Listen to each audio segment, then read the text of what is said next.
Paz e graça. Pai, eu te estivo, meu Senhor, presta no seu céu, ao rodar a palavra essa noite. Pai, em nome do Senhor Jesus, guia as palavras dele, Senhor. Direciona ele onde ele deve ir, para que a igreja seja aqui edificada e ninguém saia da mesma forma que entrou. Pai, em nome do Senhor Jesus Cristo, que essa palavra não seja só para nós, mas para ele mesmo, Pai. Essa é minha palavra da missionária e a palavra do diácono Rebouças. E que em nome do Senhor Jesus Cristo, essa palavra seja bênção nas suas vidas. Amém. Glória a Deus. Cumprimento a igreja com o Pai do Senhor Jesus Cristo. Amém. Amém. Vamos abrir o texto base da campanha, 1 Reis, capítulo 18.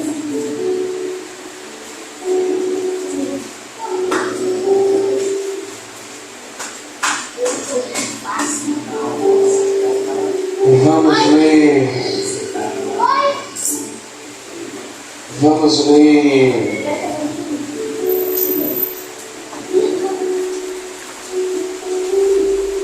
a partir do verso 30. Amém. Que vai dizer assim: Então Elias disse a todo o povo: Chegai-vos a mim. E todo o povo se achegou a ele. E ele reparou o altar do Senhor, que estava quebrado. E Elias tomou 12 pedras, conforme o número das tribos dos filhos de Jacó, a qual veio a palavra do Senhor, dizendo: Israel será o seu nome. E com aquelas pedras edificou o altar do Senhor. Depois fez o rego ao redor do altar, segundo a largura de 2 medidas de semente. Então amarrou a lenha e dividiu o bezerro em pedaços e pôs sobre a lenha e disse: Enchei 4 cântaros de água, 4 cântaros, e derramai sobre o holocausto e sobre a lenha. Fazei-o a segunda vez. E o fez a segunda vez. Disse ainda: Fazei-o a terceira vez. E o fizeram a terceira vez. E de maneira que a água corria em redor do altar, e ainda até o rego encheu de água. E sucedeu, pois, que, oferecendo a oferta de manjares, o profeta Elias se chegou e disse: Ó Senhor Deus de Abraão, de Isaque e de Jacó, manifeste-se hoje que tu és Deus em Israel, e que eu sou teu servo, e conforme a tua palavra fiz todas estas coisas. E responde-me, Senhor, responde-me, para que este povo conheça que tu és Senhor, és Deus que tu fizeste tornar o seu coração para trás. Então caiu fogo do Senhor e consumiu o holocausto, a lenha, as pedras e o pó. Ainda lambeu a água que estava no rego. O que Vendo todo o povo, caiu sobre o seu rosto e disse: só o Senhor é Deus. Aleluias, glória a Deus. Confesso aos irmãos que esse tema é um tema um pouco difícil e delicado de se pregar, mas quando me foi dada a missão, eu disse: eis-me aqui, Senhor. E só para a gente entender um pouco desse contexto dessa palavra, se pegarmos a partir do versículo 21 de 1 Reis, capítulo 18, o profeta Elias vai chamar o povo à atenção, porque o povo estava ali cocheando em dois pensamentos. Foi falado aqui pelo nosso diácono da porta larga e da porta estreita. Eu posso aqui fazer um paralelo que o povo estava ali meio que em dúvida em qual porta deveria andar, em qual direção deveria andar, e o profeta chama o povo: até quando vocês vão caminhar querendo agradar a Deus, mas ao mesmo tempo querendo agradar a Baal, querendo servir a Deus, mas querendo servir também a Baal? Igreja, nos dias de hoje não é diferente. Talvez o Deus Baal não é uma figura, uma imagem a qual o povo adorava, como o povo adorava em Israel. Mas vemos hoje o povo cocheando em dois pensamentos: como eu ando dentro da igreja, mas o meu coração verdadeiramente não está alicerçado no Senhor, o meu coração não está voltado para o Senhor. E muitas vezes nós estamos de aparência hoje eu vim bem arrumado, né? Que às vezes minha esposa ela reclama dizendo: você é um pastor e você vai, não é largado, mas às vezes com a roupa de qualquer jeito. Mas o altar, o nosso altar verdadeiramente, ele não está um altar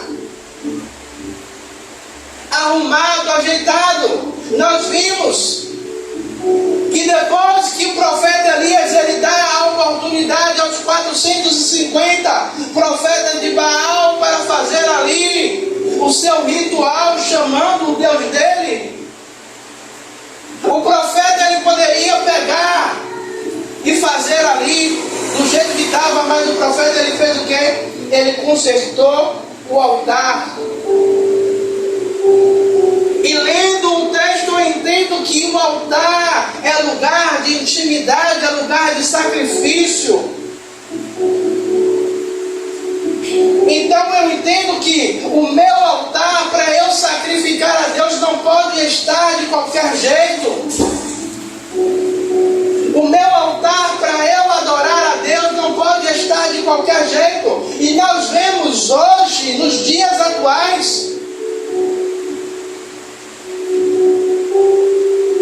irmãos adorando a Deus com seus altares rachados, porque altar para consertar dói.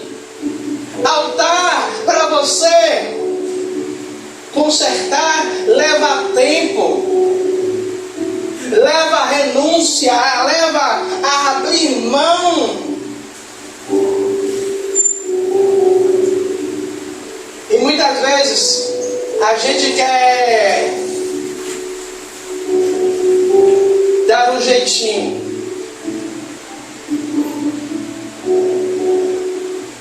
A gente quer fazer ali uma reforma superficial sobre o altar. E o altar, ele é o centro da comunhão. Veja bem que Elias, ele poderia orar e o fogo cair, mas Elias entende que o altar é a base da comunhão dele com Deus e ele não poderia ali fazer de qualquer jeito. Então Elias, ele pega, eu preciso reformar, reconstruir, refazer o altar do Senhor. Igreja, muitas vezes a gente não reconstrói o altar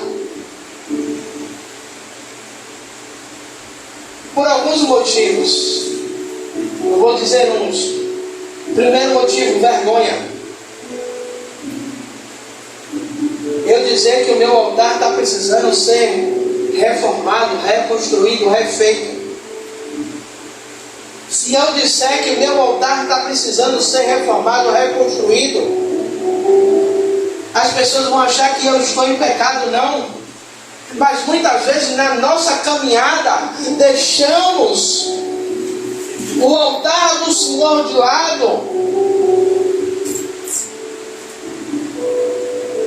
Veja bem, quando o Senhor ele institui fazer as tendas, para que a casa do Senhor não era igual hoje, mas era feita em tendas. O sacerdote Arão, irmão de Moisés, com seus filhos tinham a obrigação de fazer o quê? Todos os dias limpar o altar do sacrifício. Eles não poderiam apresentar um outro sacrifício com cinzas em cima do altar. Entendemos que todos os dias esse altar precisava ser limpo. E o que muitas vezes o que falta em nós é isso, é limpar o nosso altar. Veja que muitas vezes nós nos apresentamos ao Senhor de qualquer jeito, com o nosso altar rachado, com o nosso altar com cinzas.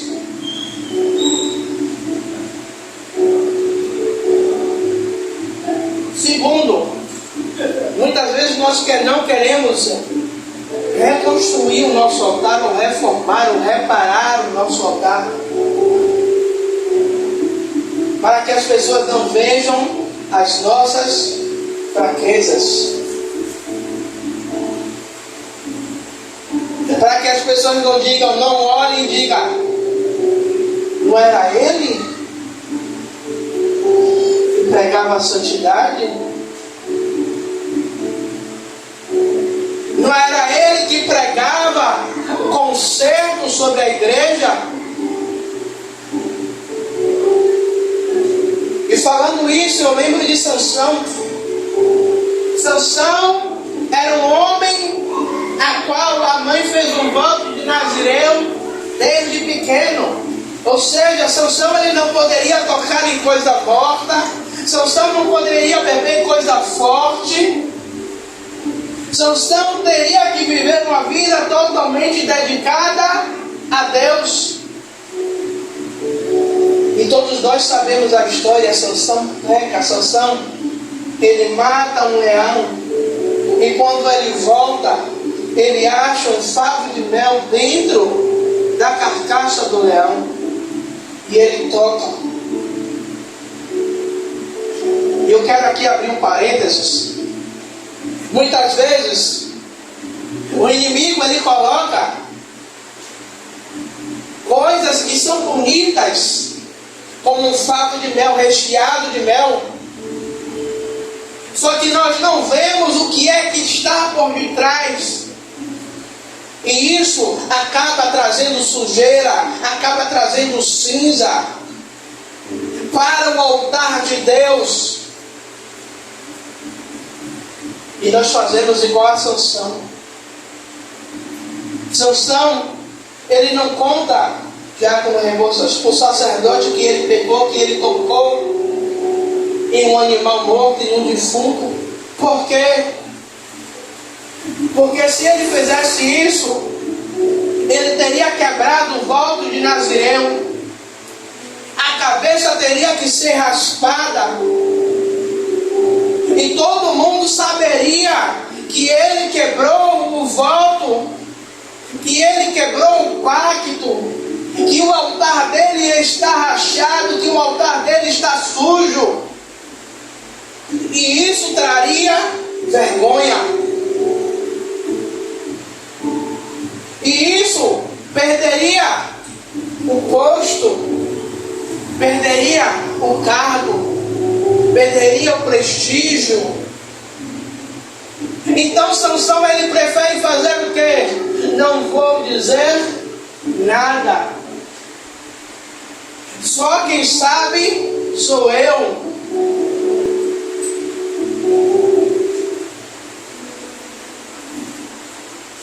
E muitas vezes o nosso altar,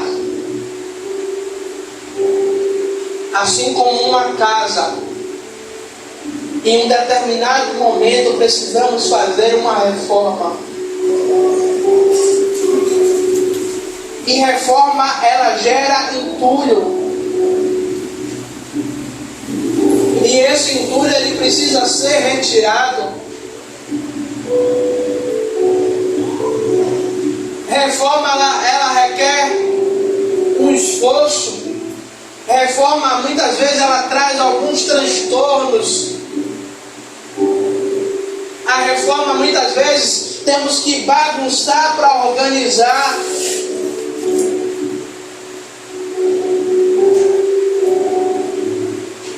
Você quer ver uma coisa? Eu tiro, nós temos muita roupa. Graças a Deus, o nosso guarda-roupa, ele é repleto. Mas quando tem que arrumar, e tem que tirar tudo e dobrar, que abre o guarda-roupa, bate logo um desânimo, porque é muita roupa que tem que tirar, ser dobrada, cada coisa ser separada no seu devido lugar. E isso requer um tempo, dedicação.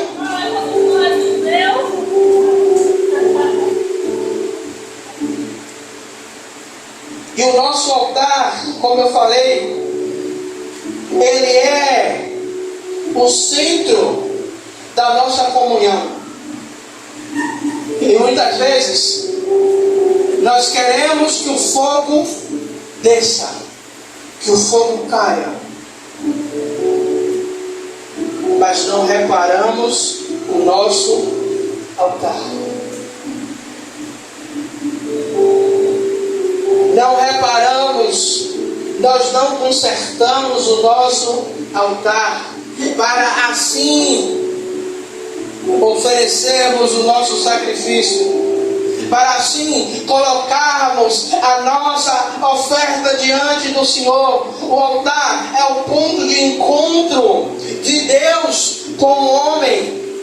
O altar é o ponto de encontro aonde Deus, ele se revela com os seus servos.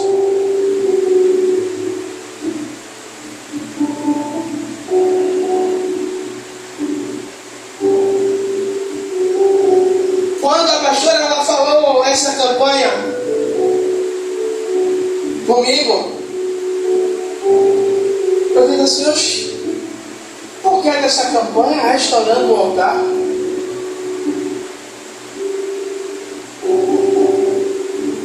Na hora me bateu uma aflição.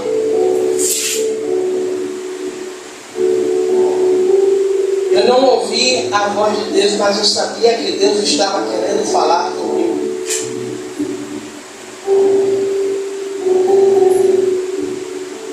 De tal maneira que era para eu rever meus conceitos, porque muitas vezes a gente acha que o nosso altar está perfeito. Mas existem fissuras que precisam ser consertadas. Pedras que precisam ser trocadas.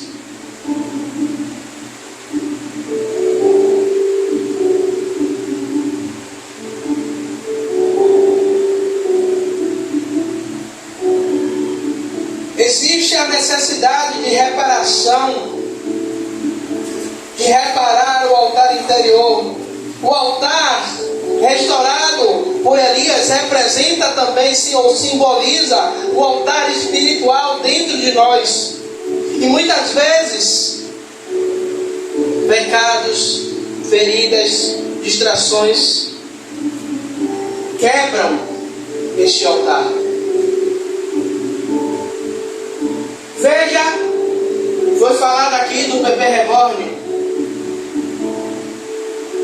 É uma distração que o inimigo ele tem colocado no meio da igreja. É uma distração que o inimigo tem colocado no mundo.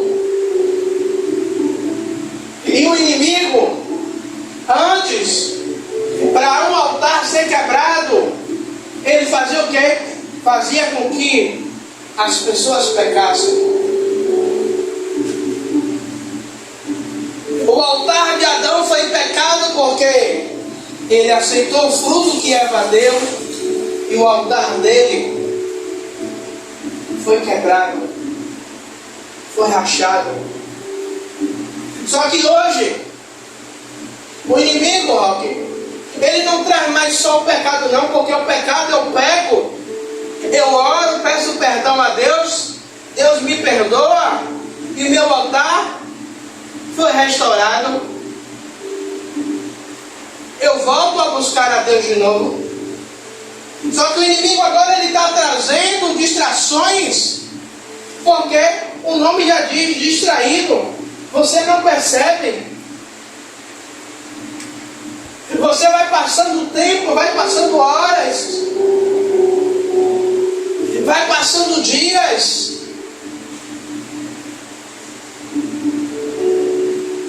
E o altar, ele vai pegando poeira, vai juntando cinza.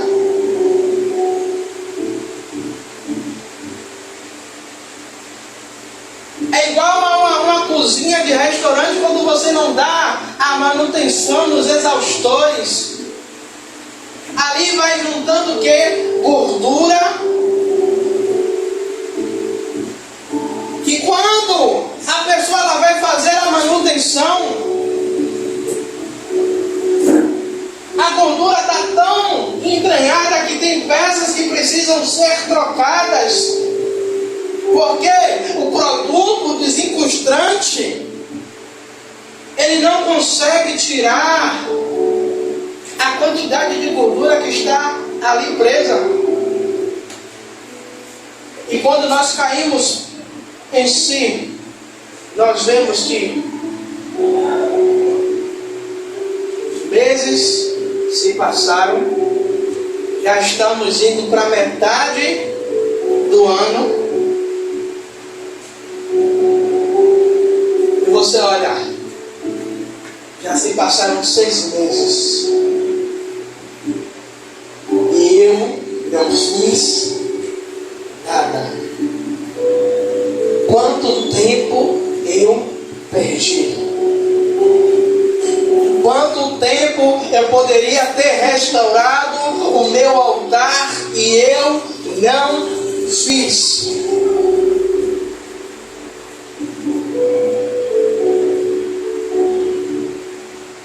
A restauração do altar ela exige algo chamado arrependimento. Não há como fogo cair do céu e consumir o holocausto se não há dentro de mim arrependimento.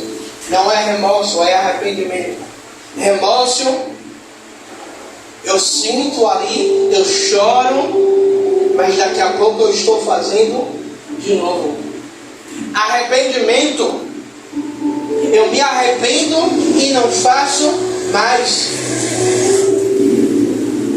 Por isso Jesus ele vai dizer que quem se arrepende alcança misericórdia.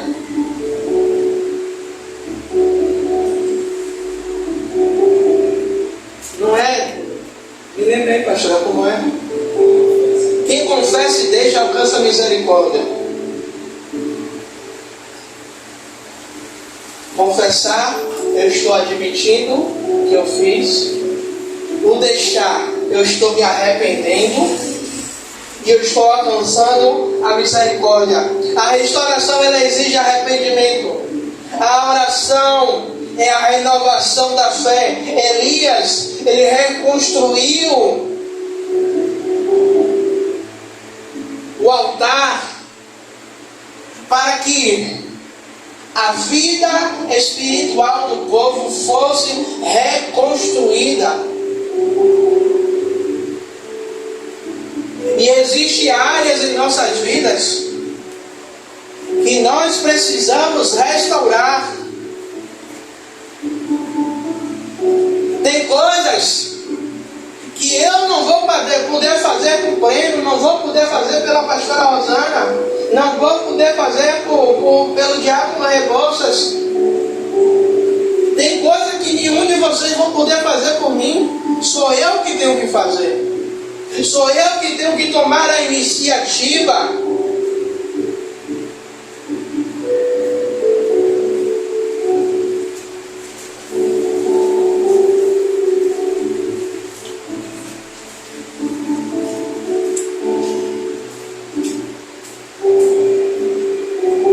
O fogo de Deus, ele só cai sobre o altar restaurado. Esta campanha não é uma campanha para apontar defeitos ou para dizer que estamos em pecados, mas é uma campanha para que nós possamos rever os nossos conceitos, rever aonde é que estão as nossas falhas, rever aonde é que precisamos melhorar. Quando o altar foi restaurado, o fogo do céu consumiu todo o holocausto. E veja que nos versículos anteriores a Bíblia vai falar que os profetas de Baal começaram cedo, e chegando o meio-dia eles já tinham se retalhado todo, já tinham se rasgado, derramado sangue sobre eles, mas não havia sinal nenhum. E muitas vezes nós estamos como os profetas de Baal, sacrificamos, gritamos,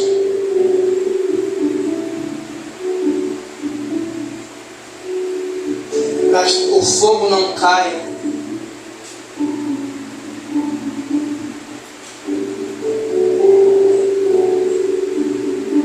Quando Elias ele repara o altar, eu vou dizer aqui, é um pensamento meu, eu acho que Elias passou mais tempo reparando o altar e fazendo as coisas do que orando. Porque se você pegar a oração que Elias fez, foi uma oração simples e rápida e objetiva.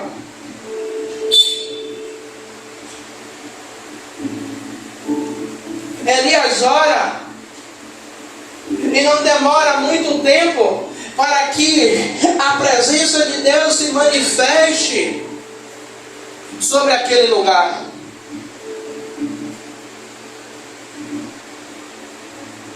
E eu entendo o seguinte, que quando o nosso altar está reparado, não precisa de muito esforço em oração.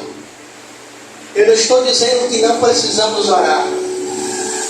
Eu estou dizendo que quando o nosso altar está restaurado, está limpo, o altar da intimidade, o altar da comunhão, o altar da obediência estão reparados. Uma oração simples, o Senhor responde.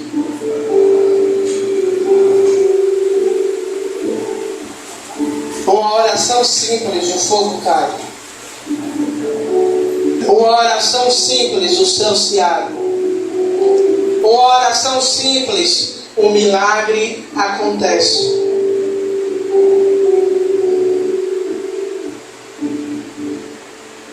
Mas, queridos irmãos, eu quero encerrar. E verdadeiramente nesta noite, ainda falta mais 2 elos. E verdadeiramente nesta noite, tivemos o primeiro elo com a nossa pastora, mensagem forte, impactante. Hoje talvez foi uma das mensagens que você não viu o bispo trazer uma grande quantidade de informação, mas foi uma mensagem carregada de sinceridade que saiu do coração de Deus através da minha vida. Que possamos verdadeiramente, sabe, quando tem aquela mensagem que traz um impacto sobre a nossa vida, que a gente reflete, vai refletindo, até causar uma mudança sobre nós. De hoje a hoje teremos o terceiro elo. Que até semana que vem esta palavra ela possa produzir frutos em nossas vidas. Que possamos, lembramos da Santa Ceia, quando o apóstolo Paulo diz em 1 Coríntios capítulo 11, versículo 28, examine-se o homem a si mesmo. E esse examinar-se não é só na Santa Ceia, mas é todos os dias, aonde eu estou errando, aonde eu preciso consertar, o que eu preciso mudar. Se preciso for botar aquela plaquinha, estou em manutenção. É deixar o Senhor tratar, é deixar o Senhor mover, é deixar o Senhor tirar o que não agrada.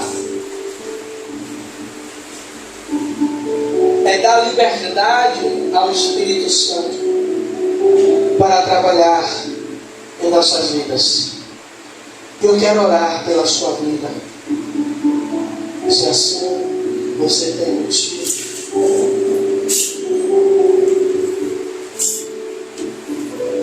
Amado e querido Deus, Senhor, nos ensina, Pai, a reparar, a reconstruir, se preciso for até refazer o nosso altar. Pai, que possamos tirar as cinzas, os entulhos, tudo aquilo que nos impede, Senhor, de uma comunhão íntima e genuína contigo, Pai. Tudo aquilo, Pai amado, que impede, meu Senhor, do teu fogo descer no meio de nós. Tudo aquilo que impede o teu agir, o teu operar, Pai, sobre as nossas vidas, sobre as nossas casas e família, Pai. Senhor, Rei da Glória, Pai, que essa mensagem, Pai, ela possa ser um espelho aonde reflete a tua vontade sobre a vida, Pai, daqueles que estão aqui na igreja e sobre a vida daqueles que estão, Pai, nos assistindo em todo o canto do nosso Brasil, Pai amado, querido Deus, e fora também. Eu te peço, Pai. Senhor, que esta palavra ela possa, Pai, ultrapassar todas as barreiras, Pai. Senhor, e produzir vida, uma vida espiritual de excelência sobre as nossas vidas, sobre a nossa casa, sobre este ministério, sobre a nossa família, sobre o nosso ministério pessoal, Pai. É o que eu te peço, Pai, e te agradeço, em nome do Pai, do Filho e do Santo Espírito de Deus. E a igreja diz: Amém. Graças a Deus. Que a graça